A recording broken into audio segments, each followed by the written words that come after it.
ونصلي على رسوله الكريم أما بعد فأعوذ بالله من الشيطان الرجيم بسم الله الرحمن الرحيم إن هذا صراطي مستقيما فاتبعوه ولا تتبعوا السبل فتفرق بكم عن سبيله ذلكم وصاكم به لعلكم تعقلون. حضرات علماء کرام و معزز حاضرین، حمد و صلات کے بعد قرآن عظیم کا جو حصہ تلاوت کیا، اس میں اللہ تبارک و تعالی ارشاد فرما رہا ہے کہ بے شک میرا یہ راستہ ہی سیدھا راستہ ہے، لہذا اسی راستے پر چلو اور ادھر ادھر کے راستوں پر نہ بھٹکو، کہیں ایسا نہ ہو کہ وہ راستے تمہیں حق اور سیدھے راستے سے ہٹا دیں۔ یہ تمہیں نصیحت اور وصیت ہے تاکہ تم اسے خوب غور سے سمجھ لو۔ حضرات کرام، جس طرح اللہ تبارک و تعالی نے ہمارے نبی حضرت محمد مصطفیٰ صلی اللہ علیہ وسلم کو تمام نبیوں اور رسولوں کا سردار بنایا ہے، اسی طرح آپ کے سیدھے سچے راستے کو تمام راستوں سے افضل اور بہتر بنایا ہے۔ اور جیسے ہمارے نبی صلی اللہ علیہ وسلم کا راستہ سب سے زیادہ سیدھا، سچا اور آسان ہے، اور آپ کا مرتبہ سارے اللہ کے مقبول بندوں میں اونچا ہے، اسی طرح حضور نبی اکرم صلی اللہ علیہ وسلم کی امت کے اولیاء کرام کا مرتبہ تمام امت کے اولیاء کرام سے افضل اور بہتر ہے۔ اسی لیے حضور نبی اکرم صلی اللہ علیہ وسلم کی مبارک آمد کے بعد جتنے بھی اولیاء اعظام آپ کی امت میں جلوہ گر ہوئے، ان کے زمانے میں اگرچہ کسی نے مذہب اسلام قبول نہ بھی کیا ہو، چاہے وہ یہودیت پر قائم ہو، چاہے عیسائیت پر، چاہے ہندوانیت اس کا مذہب ہو، لیکن ہر مذہب کے گروؤں نے محمد صلی اللہ علیہ وسلم کی امت کے ولی کا ہمیشہ ادب و احترام کیا اور یہ پہچان لیا ہے کہ ان سے اونچا کوئی نہیں ہو سکتا۔ جب حضرت بلحد کے جنگل میں اور ککرالا میں آرام فرما تھے تو ہندوؤں کے بھی بڑے بڑے بابا اور گرو آپ کی خدمت میں حاضری دیا کرتے تھے۔ ایک بہت بڑا بابا راج گرو نام کا تھا، جو قبر کھدوانے کے بعد اس میں اندر بند ہو جاتا تھا اور 6 مہینے اور 1 سال بغیر کھائے پیے اس میں بند رہتا تھا، ایسی اس کی تپسیا تھی۔ اور جب وہ باہر نکلتا تھا تو بے شمار اس کے مذہب کے ماننے والے اس کے آگے پیچھے لگے رہتے، مگر اتنا بڑا ہندوؤں کا بابا اور گرو جب یہ سنتا تھا کہ رامپور سے تشریف لائے ہیں حضرت سیدنا فیض بخش شاہ درگاہی محبوب الہی رحمت اللہ علیہ، تو اپنے چیلوں کو ساتھ لے کر حضرت کی خدمت میں حاضر ہوا کرتا تھا اور خدمت میں بیٹھ کر کہتا تھا، حضرت میں تپسیا تو کرتا ہوں مگر اس میں کامیابی آپ کی نظر عنایت سے ملتی ہے، میں جب بھی قبر میں جایا کروں تو آپ میری طرف نظر عنایت رکھا کریں، توجہ رکھا۔ تو دوسرے بھی آپ کے در سے فیض پائے۔ چنانچہ ایسا ہی ہوا، ایک مرتبہ وہ اپنے چیلوں سے کہہ کر قبر کے اندر چلا گیا۔ بہت دن گزر گئے، اچانک حضرت مراقبے کی حالت میں تھے، آنکھیں کھولی اور بے چین ہوئے۔ کہا بھائی جلدی سے تیز کوئی جاؤ، دریا گنگا وہاں سے قریب تھا۔ فرمایا جلدی سے جا کر اس کے چیلوں سے پانی آ گیا ہے، ڈوب کے مر جائے گا، جلدی سے نکال لو۔ اور ہوا یہ تھا کہ سب زلزلہ آیا تھا اس زمانے میں، اور زلزلے کی وجہ سے زمینیں ہل گئی تھی اور دریاؤں کے پانی خشک جگہوں تک پہنچ گئے۔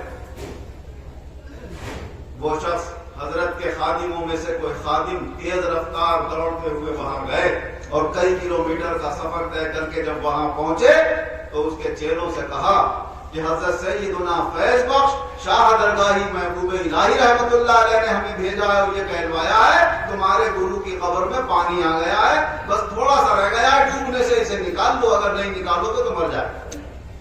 جب انہوں نے حضرت کا نام سنا تو وہ بھی پہچانتے تھے کہ ہمارے گرو تو وہاں جاتے ہی۔ فوراً قبر کھلوائی، دیکھا تو گلے گلے تک پانی آ گیا تھا، باہر نکالا۔ کئی دن سے کھایا پیا نہیں تھا، اس نے تو ایسا مردوں کی طرح پڑا ہوا، اسے روئی میں رکھا۔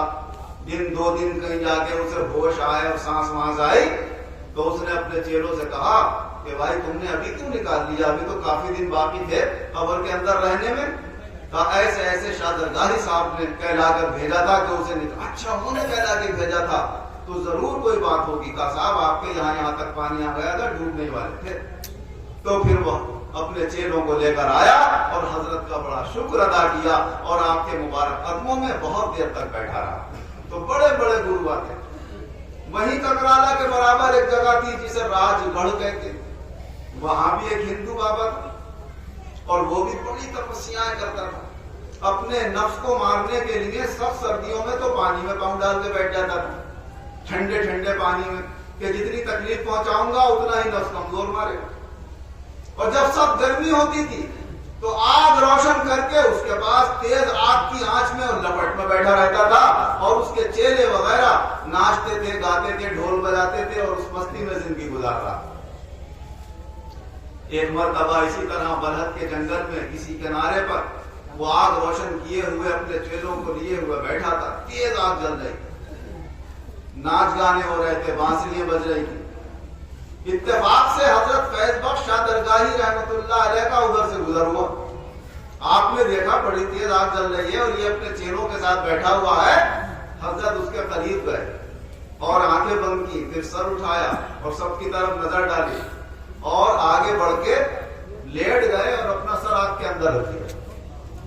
بس آگ میں اپنا سر رکھنا تھا کہ آگ ملے گلزار ہو گئی، جیسے اللہ تعالیٰ نے ابراہیم علیہ السلام کے لیے فرمایا تھا جب ان کو آگ میں ڈالا گیا تھا، قلنا یا نار کونی بردم وسلاما علی ابراہیم، ہم نے کہا اے آگ سلامتی کے ساتھ ٹھنڈی ہو جائے ابراہیم پر۔ اللہ کا حکم کے آگے کون سی چیز کچھ کر سکتی ہے؟ اس کے حکم کے بغیر نہ کوئی فائدہ پہنچا سکتا ہے نہ کوئی نقصان۔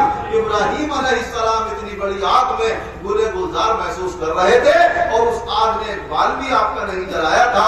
اسی طرح اللہ کا حکم یہاں آیا اور آپ کے لیے آگ گلے گلزار ہو گئی اور وہ ایک بال بھی آپ کا نہ جلا سکتا۔ اور وہاں حکم کی بھی کہاں دیر ہوتی ہے، جب کوئی اللہ کا ہو جاتا ہے تو اللہ بھی اسے بہت سے اختیارات دے دیتا ہے۔ تم چاہو تو آگ کو ٹھنڈا کر دو، چاہو تو پانی کو گرم کر دو، ہم نے یہ تمہیں اختیار دے دیا کہ جو ہمارا ہو جاتا ہے پھر ہم اس کی زبان بن جاتے ہیں، جو وہ کہتا ہے ہو جاتا ہے، اس کی آنکھ بن جاتے ہیں، جو اشارہ کرتا ہے وہ ہوتا ہے، اس کا ہاتھ بن جاتے ہیں، جو ہاتھ سے اشارہ کرتا ہے وہ ہو جاتا ہے، اس کا پاؤں بن جاتے ہیں، جدھر کو وہ چلتا ہے ادھر کو رب تبارک و تعالیٰ کی رحمتیں چلتی ہیں۔ اسی کو کہا ہے علامہ اقبال نے کہ کی محمد سے وفا تو نے تو ہم تیرے ہیں، یہ جہاں چیز ہے کیا لوح و قلم تیرے ہیں۔ اب لوح تیرے سامنے ہے، خدا کا عرش اعظم جہاں قرآن لکھا ہوا ہے وہ لوح وہاں تیرے سامنے ہے، جہاں تقدیریں لکھی ہوئی ہیں وہ تیرے سامنے ہے، اور اللہ نے قلم اپنا تیرے ہاتھوں میں دے دیا، لے لکھ دے جو چاہے اس کے، جو تو لکھ دے گا وہی ہو جائے گا۔ تو ان کی زبان کی نکلی ہوئی بات، ان کے ارادے، ان کا چلایا ہوا قلم سب اللہ کے حکم کے مطابق ہوتا ہے، جو یہ چاہتے ہیں وہ ہو جاتا ہے۔ حضرت نے چاہا کہ یہاں پر ان کو دکھا دیا جائے کہ تم جس کی عبادت کر رہے ہو، جس کی پوجا کر رہے ہو، تم اس میں اپنی ایک انگلی نہیں رکھ سکتے، اور جو اللہ کی عبادت کر رہا ہے، اس کے ذکر میں لگا ہوا ہے، اللہ کا محبوب بن گیا ہے، وہ اپنے آپ کو آگ میں ڈال بھی دے گا تو آگ اس کو کوئی نقصان نہیں پہنچا سکتی۔ اور یہ آگ جب دنیا میں ان کو نہیں نقصان پہنچا سکی تو آخرت میں کیا نقصان پہنچائے گی؟ اللہ نے دنیا میں بھی ان کے لیے جنت رکھی ہے اور آخرت میں بھی جنت رکھی ہے۔ اور جو ان کا ہو جاتا ہے اللہ اس کو بھی جنتی بنا دیتا ہے۔ اللہ اپنے فضل و کرم سے ہمیں ان کا بنا دے۔ تو یہ ہے ہمارے آقا و مولا حضور احمد مجتبیٰ حضرت محمد مصطفیٰ صلی اللہ علیہ وسلم کے مقبول، ان کی بارگاہ کے مقرب حضرت سیدنا فیض بخش شاہ درگاہی محبوب الہی۔ اللہ نے ان کو ایسا مقام دیا کہ ہر مذہب کا گرو اور پیشوا، اور ان کے مذہب کے، اب ہمارے مذہب کے تمام بزرگ بھی احترام کرتے تھے اور اپنے اپنے دور میں یہ پہچانتے تھے کہ ان سے اونچا اللہ کا ولی اس وقت کوئی نہیں۔ مشہور واقعہ ہمارے شاہ خالد صاحب اکثر کہتے ہیں، بیان کر دیا کرو کبھی کبھی، چٹ والا ایک ہی پیر کے مرید ہیں وہ، حضرت حافظ شاہ جمال اللہ صاحب رحمۃ اللہ علیہ سے بیعت حضرت بھی ہیں، اور حضرت سیف اللہ شاہ جو سرسی والے بزرگ تھے وہ بھی حضرت سے بیعت تھے، خلیفہ تھے، ان کے بھی بے شمار مرید تھے، اور حضرت کے تو ہیں بے شمار چاہنے والے۔ جب حافظ صاحب رحمۃ اللہ علیہ کے دربار کے جو سجادہ نشین تھے حاجی صاحب، ان کا انتقال ہو گیا، تو پھر دو لوگوں میں آپس میں یہ اختلاف ہونے لگا۔ ایک چاہتے تھے کہ ان کے بعد میں یہاں کا سجادہ نشین بن جاؤں، ان کا نام تھا عمر خان، اور ایک تھے ملک شاہ، وہ چاہتے تھے کہ میں سجادہ نشین بن جاؤں۔ حاجی صاحب کے دونوں مجابر حضرات تھے، ان کے ساتھ اٹھتے بیٹھتے تھے، خانقاہ میں رہتے تھے۔ عمر خان نے مجدد صاحب کی اولاد کے، جنہیں پیرزادے کہا جاتا ہے، ان کو وسیلہ بنا کر حضرت کے دربار میں رسائی حاصل کری۔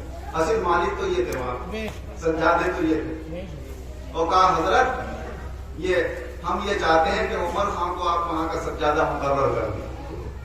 تو پیرزادوں کی وجہ سے مجدد صاحب کی جو اولاد ہے، پیر کی پینٹ وغیرہ میں لوگ رہتے ہیں، حضرت اور سب لوگ ان کا احترام مجدد صاحب کی وجہ سے کرتے ہیں، یہ پیرزادے کہلاتے ہیں۔ تو ان پیرزادوں کی سفارش کی وجہ سے حضرت نے نواب صاحب کو لکھ دیا کہ بھائی حاجی صاحب کی دستار جو ہے وہ عمر خان کے سر پر باندھ دی جائے، ہمارا یہ حکم۔ وہ دستار باندھنے کی ابھی تیاری کر رہے تھے کہ ملنگ شاہ نے رسائی حاصل کری، سیف اللہ شاہ کے پاس وہ سرسی پہنچ گئے، کہا صاحب میں چاہتا ہوں مجھے وہاں کا سجادہ بنا دیا جائے، اور آپ بھی اپنے وقت کے اتنے بڑے خطب اور ابدال ہیں، آپ اگر اجازت دیں گے تو میرے سر پر دستار بن جائے۔ اور ایسے ایسے عمر خان کے لیے شاہ درگاہ صاحب نے سفارش کر دی۔ تو سیف اللہ شاہ اس وقت اللہ کو کچھ دکھا نہیں تھا، غور نہیں کر پائے، انہوں نے فوراً لکھ دیا ان کے نام پر کہ جاؤ نواب صاحب کو دے دینا کہ جو کچھ آپ نے عمر خان کے لیے تیاری کی ہے وہ تیاری اپنی ختم کر دیں اور دستار ملک شاہ کے سر پر باندھ دیں، ورنہ فقیر کی چٹ مشہور ہے۔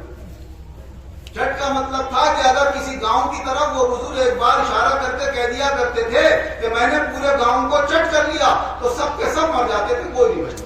اتنی پاورفل آدمی تھے اور اتنے بڑے اللہ کے مقرب بندے، مگر حضرت کا کیا مقام تھا بس اللہ ہی جانتا، کوئی نہیں پہچان سکتا اس مقام۔ وہ نواب صاحب نے خط پڑھا تو گھبرا گئے کہ اب کیا کروں۔ خبر پہنچی حضرت کو، حضرت نے دوسرا خط روانہ کر دیا کہ اگر وہ اپنے وقت کے خطب اور ابدال بھی ہیں تو گھبرانے کی بات نہیں ہے، جو ہم سے وابستہ ہوں گے اور ہمارے کہنے پر چلیں گے ان کا وہ بال بیکا بھی نہیں کر سکتے۔ بے فکری سے آپ اب یہ دستار عمر خان کے سر پہ باندھیں گے جب ہمارا فرمان آ گیا ہے۔ میاں جب ان کو خبر پہنچی سیف اللہ شاہ کو تو ان کا اچھا یہ کیسے ہوگا، میں مالک ہوں وہاں دربار کا تو میں بھی تو ان کا خلیفہ ہوں اور میں اپنے ہاتھوں سے باندھوں گا یار دستار۔ چل دیے وہاں سے سرسی سے، اور حافظ شاہ جمال اللہ صاحب رحمۃ اللہ علیہ کے مزار میں داخل ہوئے تو سب سے پہلے اپنی کرامت ظاہر کی۔ پہلی کرامت یہ ظاہر کی کہ اتنا موٹا تالا پڑا ہوا تھا دروازے پہ، اشارہ کیا تو تالا ٹوٹ کے الگ ہو گیا فوراً اور اندر داخل ہو گئے۔ ادھر شاہ درگاہی محبوب الہی رحمۃ اللہ علیہ یہیں پر رہتے تھے اس زمانے میں، انہوں نے آ کر لوگوں نے کہا، پیرزادوں نے کہ حضرت ہم کو ان کے لیے سفارش لائے تھے، وہ وہاں سے آ گئے ہیں، اب معاملہ جو ہے ایسا ہو گیا کہ اب آپ کو تو مقابلہ کرنا ہی پڑے گا۔ حضرت جلدی ہے یہاں سے، ایک قدم رکھتے تھے، آنکھیں بند کرتے تھے، کھولتے تھے، مزار شریف میں 1 گھنٹے میں پہنچے یہاں سے حافظ صاحب کے مزار۔ جیسے ہی سیڑھیوں کے اوپر چبوترے پہ قدم رکھا، سیف اللہ شاہ بے قرار بے چین چیخیں مارتے ہوئے باہر نکلے اور سجدے میں گر گئے حضرت کے بائیں طرف۔ ملا محمد یار نے بڑی زور سے، جو حضرت کے خادم تھے، آواز دی حضرت سیف اللہ شاہ سجدہ ریز ہیں آپ کے سامنے، معاف کر دیجیے انہیں. حضرت نے توجہ نہیں فرمائی، پھر دائیں طرف آئے، ادھر کو سجدہ کیا ملا محمد یار صاحب نے، پھر زور سے کہا. حضرت نے پھر کوئی توجہ نہیں کی، پھر حضرت کے سامنے آ کر لیٹ گئے. حضرت میرے اوپر قدم رکھ کے جائیے آپ. تو پھر حضرت مسکرائے اور انہیں اٹھا کر کھڑا کیا. آئیے آئیے مزار شریف. مزار شریف میں حاضری دی، گھومے چاروں طرف مزار شریف کے، اور پھر فرمایا اچھا بھائی پگڑی تو عمر خان کے سر پہ باندھی جائے گی، بس فرق اتنا ہے کہ اب تم اپنے ہاتھوں سے باندھو. سیف اللہ شاہ کے ہاتھ میں پگڑی دی اور انہوں نے عمر خان کے سر پہ اپنے ہاتھوں سے باندھا. پھر وہاں پر کافی دیر تک بیٹھے رہے، آپس میں باتیں ہوتی رہی. روانگی کے وقت حضرت نے فرمایا بھائی سیف اللہ شاہ اب تمہارا جو یہ حال تھا نا آئندہ نظر نہیں آئے گا. چنانچہ ایسا ہوا جب گھر گئے جاتے بیمار ہو گئے، چند دنوں میں اللہ تک پہنچ گئے. تو لوگ کہتے ہیں حضرت کا تو مقام پہچان ہی نہیں سکتے کہ کس مقام پہ اشارہ کر دے تو کیا سے کیا ہو جائے. ہم اور آپ سب کچھ جو بھی ہیں حضرت کی عنایت سے تو ہے کہ حضرت کی نظر عنایت اپنے مریدوں اور خلفاء پر ہوئی، اور سلسلہ بسلسلہ ان کی اپنے مرید اور خلفاء پر ہوئی، اور ہمارے مرشد کی نظر عنایت ہمارے اوپر ہوئی. آج جو بھی گلے میں ہاتھ ڈال رہا ہے، کوئی ہاتھ چوم رہا ہے، تو سر پہ ہاتھ لگوا رہا ہے، ہم اپنے باپ دادا کے چھوڑی جائے تھے یہ نعمت. یہ اسی دربار کی دولتیں ہیں، یہیں سے تقسیم ہوئی ہیں اور یہیں سے سب تک پہنچی ہیں. اللہ تبارک و تعالی حضرت کی یہ نظر عنایت ہمیشہ قائم رکھے، اور ہم سے سہون قصدن کبھی بھی کوئی خطا غلطی ہو جائے حضرت معاف فرمائیں. اور حضرت کے دربار کا تو کوئی بھی ہو سب قابل احترام ہے.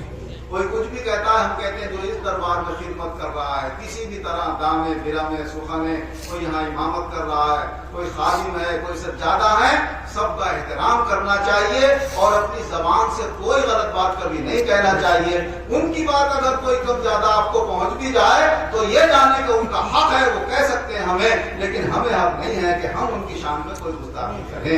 اللہ تبارک و تعالیٰ اس دربار کا بھی ادب و احترام کرنے کی توفیق عطا فرمائے، اور اس دربار کے تمام خدام کا بھی ادب و احترام کرنے کی توفیق عطا فرمائے. اور جو ہم سے کمی کوتاہی ہو تمام لوگ بھی معاف کریں، حضرت بھی معاف فرمائے، اور ان کے صدقے میں اللہ بھی معاف فرمائے.